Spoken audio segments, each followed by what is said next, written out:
The goal of today's lesson is to understand and interpret odds and relate them to probability. So in the previous lesson, we talked a lot about what probability was. We looked at experimental, theoretical, complementary events, etc. Today we're going to introduce the word odds, and we're going to see if there is a difference and what the relationship is. Odds express a level of confidence about the occurrence of an event. We can talk about something being odds in favor or odds against. Odds in favor is the ratio of the probability that an event will occur to the probability that the event will not occur, or the ratio of the number of favorable outcomes to the number of unfavorable outcomes. So we've got the probability of something occurring in relationship to the probability of the complement, and we're going to set it up as a ratio. Odds against are the ratio of the probability that an event will not occur to the probability that an event will occur, or the ratio of the number of unfavorable outcomes to the number of favorable outcomes. So odds in favor puts the probability of something happening first in the ratio, whereas odds against puts the probability of its complement, or the probability that it doesn't happen, first in the ratio. So here's an example. The odds in favor of the volleyball team winning provincials is 4-3. And notice how it's not written as a fraction or a decimal or a percentage. It's written in a ratio. That colon means 2. So the odds in favor are 4-3. So what does this mean? Does that, obviously it's not 4 out of 3 like probability was, because that doesn't make sense. Your sample space has to be more or equal to what your event is. So what do you think that means? Now it says odds in favor of the volleyball team winning. So remember the first one, odds in favor. The first part of the ratio is the probability that it will happen, or the ratio of the probability. So what we're actually saying here, 4-3, means there's a total of 7. We've got a total of 7 in this ratio. 4 plus 3 is 7. So if the volleyball team was to attend this provincials 7 times, they would win them 4 times. So 4 times they would win.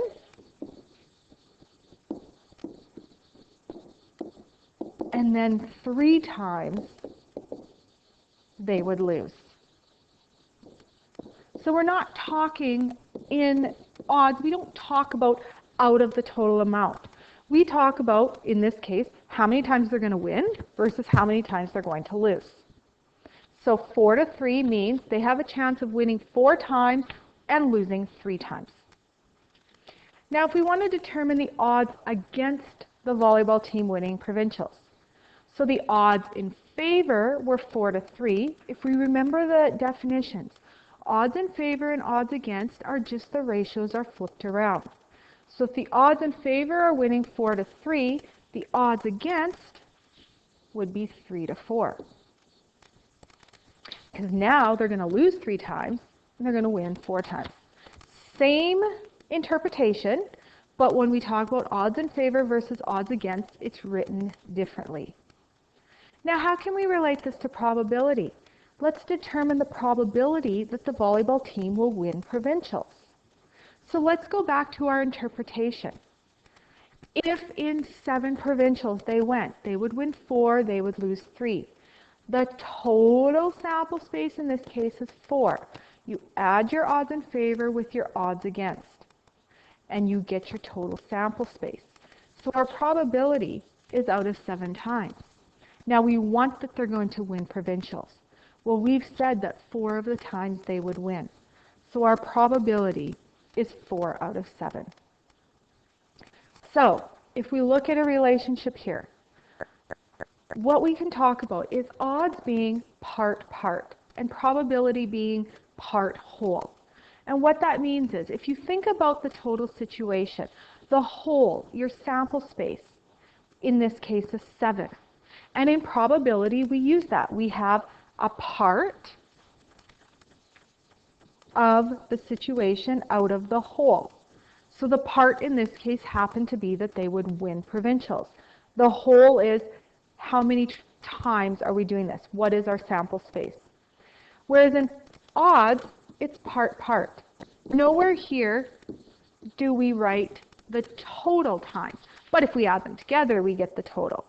So odds are often represented as part, and probability we determine as part whole. Let's look at another example. Bailey holds all the hearts from a standard deck of 52 playing cards. She asks Morgan to choose a single card without looking. So how many face cards are in hearts? Because we're only looking at the hearts here. And we want the odds in favor of choosing a face card. So there are 3 face cards in a heart in the heart suit. Now, remember, it's not out of how many hearts Bailey has. But now what we're looking for is what's left over. What's the complement of choosing the face card? Well, there are a total of 13 hearts. 3 of them are face cards, so 10 of them are not face cards. So the odds in favor are 3 to 10. Determine the odds against Morgan drawing a face card. So this time, we want to know how many are not face cards. Well, we know there were 10 of them. And then there are 3 face cards. So it would be 10 to 3. So they're just inverted there. Odds in favor and odds against. Now, compare the odds in favor of this event to the odds against it. Do you think Morgan is more likely to draw a face card or something different? Explain. Well, when you look at this, there are only 3 face cards, and there are 10 that are not face cards. So Morgan has a larger chance of drawing something other than a face card, because there are 10 of them where there's only 3 face cards. Here's another example. Research shows that the probability of an expectant mother selected at random of having twins is 1 out of 32. So that's the probability. It's in fraction form, so the chance that you're going to have twins is 1 out of 32. What are the odds in favor of an expectant mother having twins? Now, because the probability was in favor of them having twins, that one is the part of how many will have twins. So odds in favor, there's only 1 out of those 32.